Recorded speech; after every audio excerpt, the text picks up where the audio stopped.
Boris Johnson has been offered a cunning plot to thwart Nicola Sturgeon's independence efforts to take Scotland out of the United Kingdom, and it does not include complete opposition to a second independence referendum.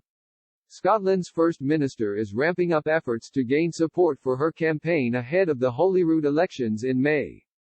The Prime Minister last year refused to grant Ms Sturgeon's wish for indyref 2, warning it would drag out the political stagnation that Scotland has seen for the last decade. Aileen Evans, who served as director of the Scotland office from 2012 to 15, has said Mr Johnson would do better to draw up a radical plan to protect the Union instead of just focusing on preventing a public vote on the issue. Mr. Evans was instrumental in negotiating the 2014 independence vote. He suggested a third option on the ballot paper could be for Home Rule.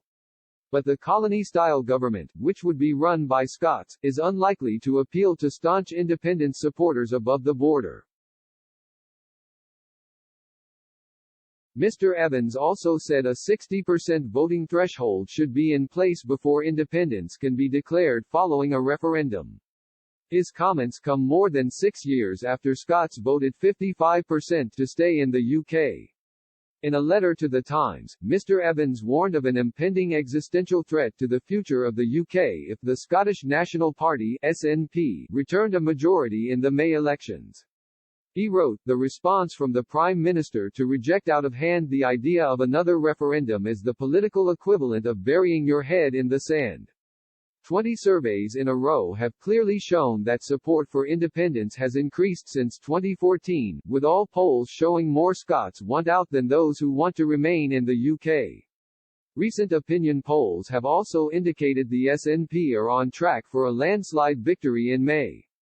Last weekend SNP minister suggested they could take matters into their own hands if the Prime Minister continues to dig in his heels. They touted the idea of pressing ahead with a referendum even if the UK government refuses to grant a Section 30 order. This section of the Scotland Act is a legal order that allows a vote on the Constitution to be held. Such orders have been issued multiplied times since the devolved Scottish Parliament was set up in 1999. They have allowed MSP to legislate on topics including reducing the voting age in Scottish elections and the construction to railways.